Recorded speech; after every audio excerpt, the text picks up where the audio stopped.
গাজীপুরের শ্রীপুরে ৯ মাস যাবৎ অবরুদ্ধ বিধবা নারী করছে মানবেতর জীবনযাপন। মইবে ওয়ালটপকে ঝুঁকি নিয়ে যাতায়াত করছে বিধবা নারী ও তার পরিবার। এ বিষয়ে অবরুদ্ধ পরিবারকে সব ধরনের আইনি সহযোগিতা করার আশ্বাস শ্রীপুর উপজেলার নির্বাহী কর্মকর্তার।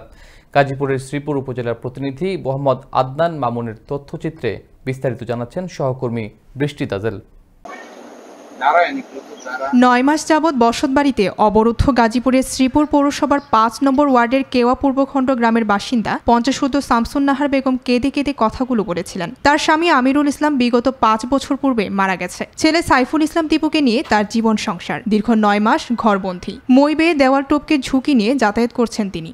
বসতবাড়ির চারপাশে ঘন কাঠ, বাঁশ, কাঁটাতারের বেড়া। ১ ইঞ্চি জায়গা নেই বসতবাড়ি থেকে বের হওয়ার। তারা অভিযোগ করে বলেন, স্থানীয় প্রভাবশালী নুরুল হুদা বসতবাড়ির চারপাশে বেড়া দিয়ে প্রতিনিয়ত হুমকি দিচ্ছে বসতবাড়ি ছেড়ে যেতে। না গেলে রাতে বুলডোজার দিয়ে বসতবাড়ি ভেঙে গুড়িয়ে দেবার হুমকি দিচ্ছে বলে জানান তারা। অত্যাচার করতেছে যাতে আমি এই জায়গাটার থেকে পালাইয়া যাই। এটা কইরা আমার লগে মুখামুখি একটা তর্ক করে আমার সাথে করছিল একটা মামলা। এই মামলার মধ্যে মাসে মাসে আমার হাজিরা দেওয়া হইতাছে। ৬ তারিখে দেশে গন্ডগোল, ৭ তারিখে আমার এই বেড়া দেয়, আমারে মারধর করে, আমাদের উপর নির্মম অত্যাচার শুরু করছে। আমাদের রাস্তা না দিয়ে আমাদের ৩ পাশে মাস্টার প্ল্যানিং কইরা সে আমাদের কাছে জায়গাটা বেচছে। এদিকে অভিযোগের এই বিষয়ে ফুটেজ ধারণ এবং জানতে চাওয়া হলে নুরুল হুদা বাধা প্রদান করেন এবং কোনো বক্তব্য দিতে রাজি নন তিনি। আমাদের জায়গার মধ্যে যায় না বলছি, বাংলাদেশে কারো জায়গায় যাওয়া যায় না। কিভাবে বললেন এই কোম্পানি জায়গা নিষেধ করছে যাওয়া? কোন কোম্পানি জায়গা কোম্পানি নিষেধ করছে যাওয়া?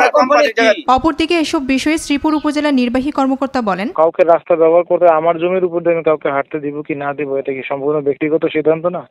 তারপরে তাদেরকে আমরা অনুরোধ করব যে আসলে মানবিক দৃষ্টিকোণ থেকে হলে তাদেরকে অ্যাটলিস্ট পায়ে হাঁটার রাস্তা যেন অ্যাটলিস্ট দেওয়া হয়।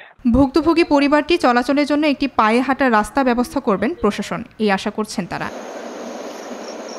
বৃষ্টি তাজেল, আনন্দ টিভি, ন্যাশনাল ডেস্ক।